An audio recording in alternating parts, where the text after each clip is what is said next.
with some Yeah. 13, 14%, 14.5% if you include states, which was expected.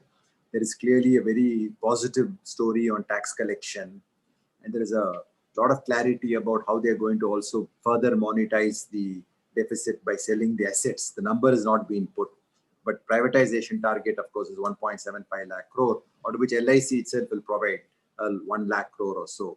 So a lot of clarity in terms of how they are going to cross the cash chasm when it comes to the COVID era. I think that part has been very well done. The second part basically comes out to what is their outlook in terms of how they want to project the image of the tax authority and the tax department. I am able to see at least 7 changes, all of them which really help with ease of doing business. Ultimately, the tax, when we start making profits, becomes the most important day-to-day problem we face in real life. So starting with reducing the reopening window from 6 years after the assessment year to 3 years, fantastic. IT-80 is a very important problem when your claim goes into appeal. It has now become faceless, and if anything, it is required only by video. Thirdly, small taxpayers now have to go to no mechanism for dispute resolution. Now there's a DRT mechanism, just like there was Vivad Se Vishwas for the small taxpayer, right? Fourth is tax audit now is not required up to 10 crore in revenue, provided 95% of payment as before is digital, which means there's a digital bonus also being paid, right? Similarly for charitable trusts and many others. So I think they made the tax procedural improvements very, very substantial. So that would be from the point of view of the taxation window. So one is basically how are you managing COVID? How are you managing taxation? The third is what are you doing for our community? Well, I think that is WIP is all I can say. Right now, there is nothing worth speaking about. Anything there which is given is, I mean, 1 year more for investment in startup, 1 year more loss provision for startup. I mean, those are not even worth discussing at this point in time. IFSC, the fact that they are now making everything possible for foreign funds to relocate into IFSC from Mauritius, etc., including now relocation expenses. I'm not sure exactly what that means, what is the exact cost of relocation, and whether that can be offset against tax. It's more appears to be a series of 100 steps being taken to make IFSC effective. One more 20 such steps have been announced, whether it's relocation expense and so on. I'm not getting into aircraft leasing and those kind of issues in IFSC, but IFSC as a tool to onshore capital is a good idea.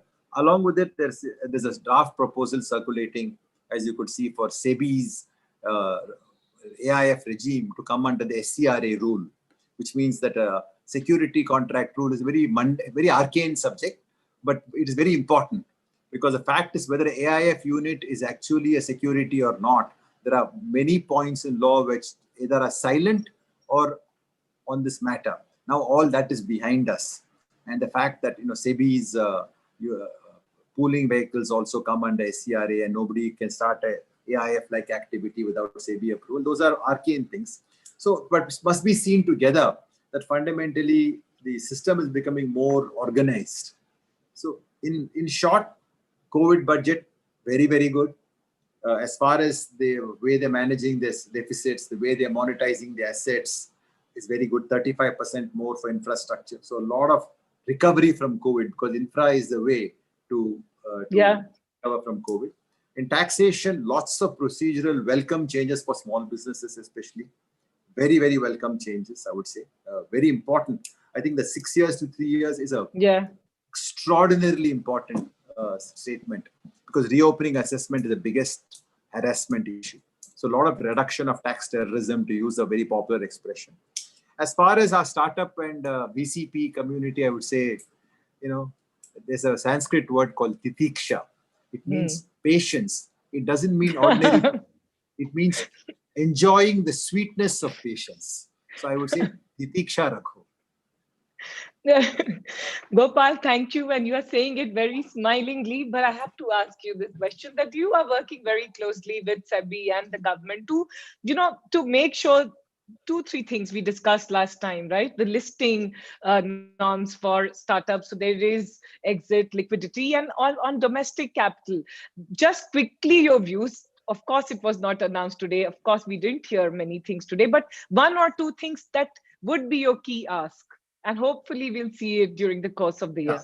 I would say from our point of view, obviously, the reason we must be sweet about our patience is that there's no point in being sore about our impatience.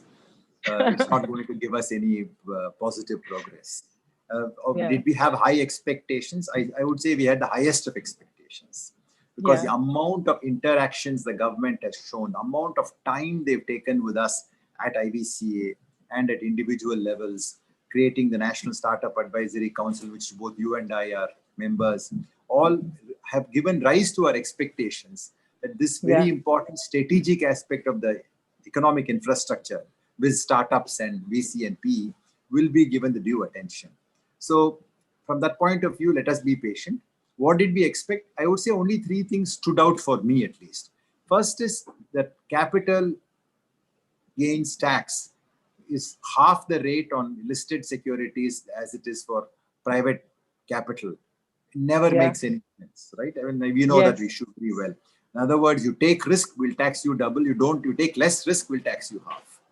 What is the meaning of the statement? Second is basically the very, very important point that some kind of fund-of-fund strategy for pension and NPS money, maybe it'll come outside the budget, to basically be redirected in a very safe way into these VCPE funds. Because today the biggest problem in India is no longer startup funding, it's actually growth funding. Series C is where everybody's getting stuck. That 50 to 150 crore check in Series B, Series C is a huge gap right now in India. Yeah. So that we were looking forward to. And third thing was, we have constantly been maintaining to the government that ESOPs is actually a form of capital. And by taxing ESOPs on vesting, they're putting the old, we used to talk about angel tax, right? This is maybe an employee tax, not an angel tax. Yeah. I was hoping that they would say that, like in many countries, only when you exercise your option and liquidate it, or you pass it on as a gift to somebody else, only then it would be taxed. And it will allow startups to use ESOPs as a very powerful capital. Effectively, it's a capital raising mechanism. Because your salary expenditure is now being capitalized by giving ESOPs. Yeah. And you're able to hire better talent into startups. So all three, the answer is, it's not 0.3003 forever. It is just 0.3 for this. Yeah, but we are hoping during the course of the year, we get to see some of these things happening. And Gopal, thank you so much. And we are hoping that you continue to champion and be as passionately champion the cause of the whole ecosystem. Thank you. And I would only say, Shraddha, the last thing I would leave you with is that the point that you said is so valid. It doesn't matter what they have done. It only matters now what we will do about trying to make it a reality. Absolutely. And we are counting on people like you. Thank you so much. Thanks a lot.